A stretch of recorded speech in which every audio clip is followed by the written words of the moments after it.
Hi, today we are going to be continuing the series what I want to call Mastering the Masters.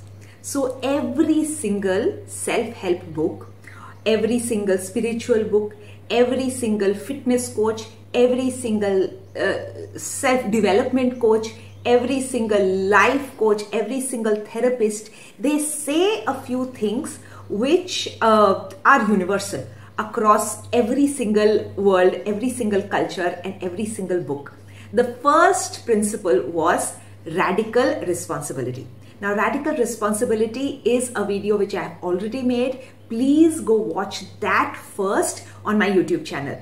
That is the absolute basis of every single thing that you will do in your life. Radical responsibility. If you want to change anything, absolutely anything, radical responsibility is the first thing which you have to do.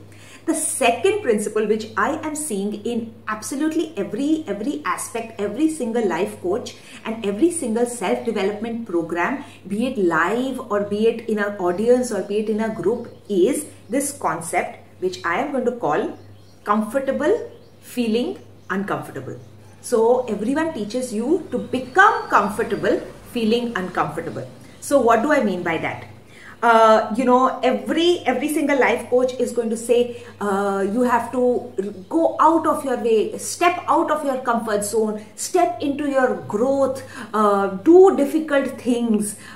In some of the programs they will say ki, walk on fire. There'll be initiation where people will be asked to walk on fire. In some there will be an initiation where there will be an ice bucket and then you have to sit in the ice water. In some of them there will be like go and talk to each other or speak up in front of people, be very vulnerable and share your fears and then step over them, get over them. So this is what I like to call getting comfortable feeling uncomfortable and how that leads to growth. The first way, which is pretty obvious, is what we call the comfort zone. This is your comfort zone. This is me being myself. I don't like to go out of my home, talk to many people, or I'm comfortable not working out or not going to the gym. Then there is the next level, which is your growth zone, where you have to step out of your comfort zone and go into a level of growth zone, where you will be asked to do uncomfortable things. Like if you want to lose weight, the comfortable thing is to Netflix and eat junk food. What is uncomfortable for you would be go to the gym, start a fitness program, start walking, eat healthier foods. Not eating junk food is also very uncomfortable to you, very uncomfortable. But that is where the growth will happen. When you start doing uncomfortable things is when the growth will happen. Be it your studies, be it anything where you want to grow, you have to do uncomfortable things. If you want better marks in your exams, you cannot do the comfortable thing of just watching TV. You have to do the uncomfortable thing of studies. So you need to find what is the most uncomfortable thing for you and then do that. And that is what it means to get comfortable feeling uncomfortable. The more you get comfortable feeling these uncomfortable things, the better, the faster your growth will happen and the better and faster your identity shift will happen. Identity shift will be the next video, so we won't jump into it. But this is the basis of getting comfortable feeling uncomfortable. Where else am I seeing this theme of get comfortable feeling uncomfortable? The first is in the fitness thing of intermittent fasting. Intermittent fasting is not just for weight loss. Forget the weight loss bit, because the weight loss will happen only if you have calorie deficit. So we are not going into fitness. We are not talking about calorie deficit, just intermittent fasting. And what is intermittent fasting? Intermittent fasting is not eating for about 12 hours, not eating for about 16 hours, like not putting anything in your gut for 12 to 16 hours. What does that do to your cellular level? So I have been reading a lot about anti-aging and cellular remodeling, and one of the major thing is intermittent fasting, and it does not work on calorie deficit. It does not work on losing weight. It works on the mitochondria and what they call mitochondrial hormesis. The mitochondria is your battery charger or the energy storage system in your cell. The minute you are not taking in any calories, any food, then all of a sudden the body realizes after 12 hours that, okay, there is no energy which is going to be supplied. I need to form my own energy. I need to use the own energy. I need to change, to adapt to this uncomfortable feeling of not eating for 12 hours to 16 hours, whatever it may be. And automatically the mitochondria in our cells changes. It's a very long process, but you can Google what is mitochondrial hormesis, and that helps in anti-aging, anti-cancer, anti-inflammatory, balancing your hormones, so many things. Just by intermittent fasting for 12 hours or 12 to 16 hours, whatever your body can handle. What is the uncomfortable zone for your body? For everybody it is a different, just not eating for even 10 hours would be uncomfortable to your body, and that would also cause a mitochondrial hormesis. The second place which I am seeing it is in gyms. Why does strength training work? Strength training doesn't just work on you lifting a dumbbell many times. You have to, what they call is, progressively lift heavier. The minute you lift something very heavy or heavier than what you are comfortable with, so you are basically stretching yourself and getting into your uncomfortable zone, your muscles are going to have micro tears. Now these micro tears in your muscles is going to lead to growth, is going to lead to muscle growth. So you are seeing this theme of get comfortable, feeling uncomfortable in even muscle growth, even strength training, even fitness trainers are talking about get comfortable, feeling uncomfortable. The third place which I am seeing it is in food. So I was reading, and I was reading about something called xenohormetic foods. So this is there in organic foods. Food which has not been grown with fertilizers, which have not got all the nutrients in the world. When you give good fertilizers, you are giving all the good nutrients to the soil and everything, and you're giving them ready-made supplements. And this makes those, plants big, and the apples bigger, juicier, redder, and, everything looks good, and they don't even get any kind of worms, or they don't get destroyed very easily. But nutrient level is less in these. While organic foods, they are organic. They are not just, they look ugly. They may be smaller in size. They may also not have that wow factor, but they are more nutritious to you. Why? Because of this thing called xenohormetic food. So there is this beautiful thing which I read, which said that there are certain grapes which grow in very dry, arid regions. Okay, dry, arid regions. So they have had a really tough life growing up. And so when those grapes are made into wine, that wine is called Pinot Noir wine. And the Pinot Noir wine has the highest level of flavonoids or anti-aging properties. Okay, so it just transfers all of that, because it had to grow up in very arid and very difficult situations, adverse situations. It got comfortable getting uncomfortable, and that transmitted into their cells, into those cells of the grapes, and you get the benefits when you drink that wine or when you have those grapes. They're not really great to taste, the grapes. That is why most of those grapes are made into wine, and you get the benefit through the wine. The same thing you will see in all storylines also. If you see any kind of person who's made it really big in their life, really like had that quantum leap in their life, they've had to get comfortable feeling uncomfortable at certain point in their life. This is called the hero's journey. This storyline is called the hero's journey, and you will see it in anyone. Whoever has got really rich was really poor at some point. Someone who's got really fit was really unfit at some point.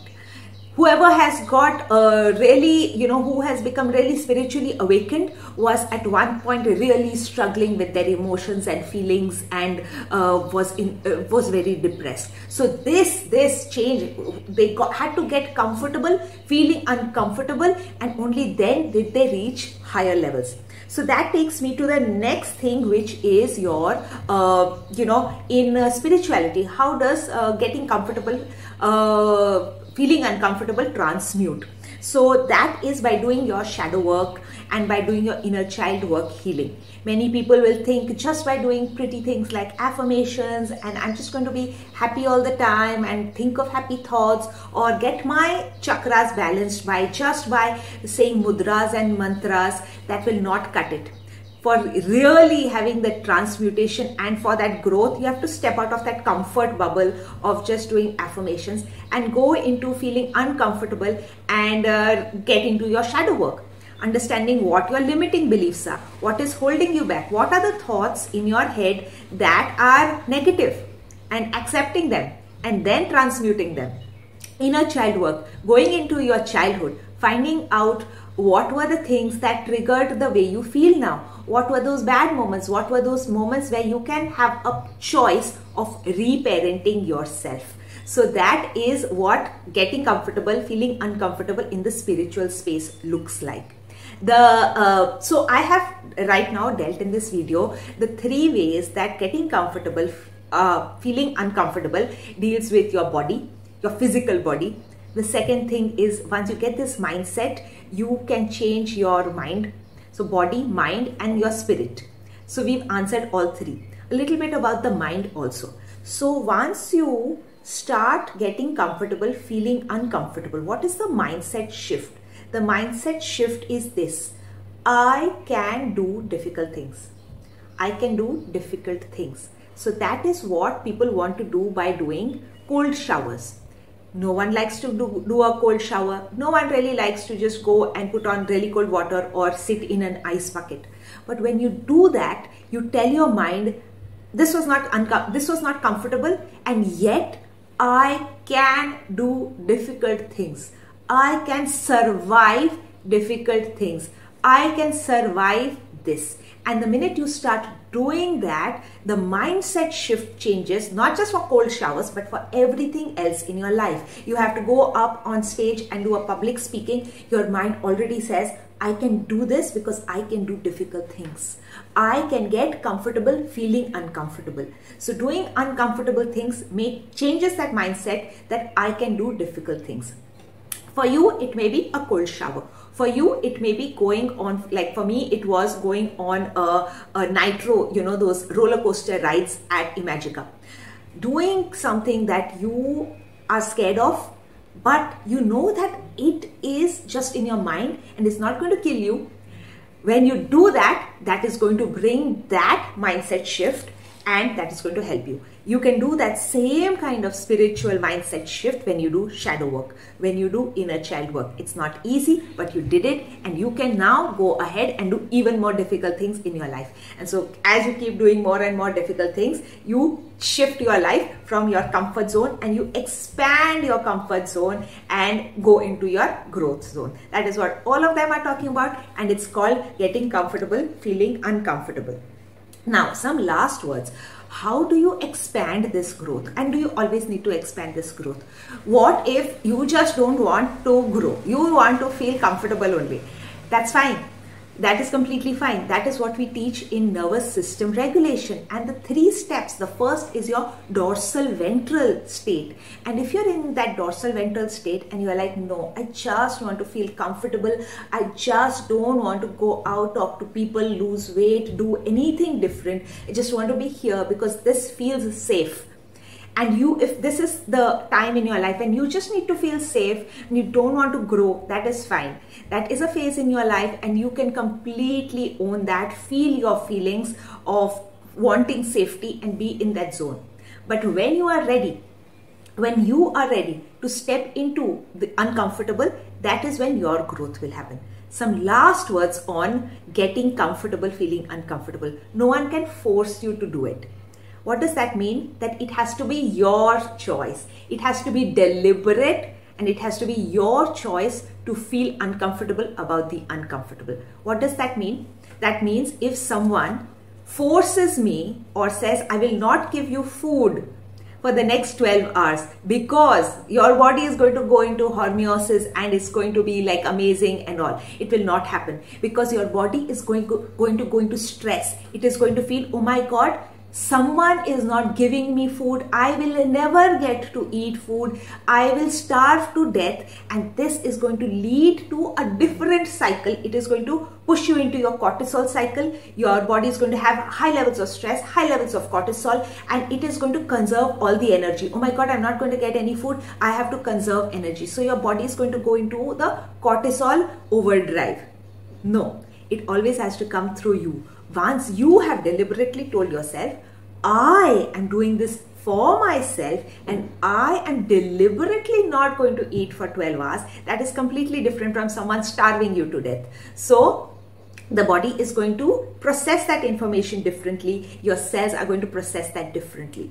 The same thing if someone forces you to look at your shadows or forces you to face your childhood traumas and says, you know, if you face your childhood traumas, you are going to feel really enlightened. No, if they force you, you are going to go into a stress reaction and anxiety, a panic attack, and that is not going to be of any help. It has to come from you. That is why I said watch the video on radical responsibility first, because only you can tell yourself that yes, I can do difficult things, I am going to get comfortable feeling uncomfortable, and tell yourself I am going to do this for myself, and then you go and you do your childhood trauma work, then only will you get the benefits. It is the same for anything. Cold showers, if someone just holds you and dumps you into ice cold water, your heart is going to stop working and you are going to go into a shock, a nervous system shock. Your body is going to not be able to handle it because you didn't choose it for yourself. You have to choose your uncomfortable. What do you want to get comfortable feeling uncomfortable about? With that, I leave you this amazing understanding of what it means to get comfortable feeling uncomfortable, and see where all this theme applies in any self-help, self-development, self-healing, chakra, spirituality, body, mind, any kind of development book, and where it applies to you in your life. Thank you for watching.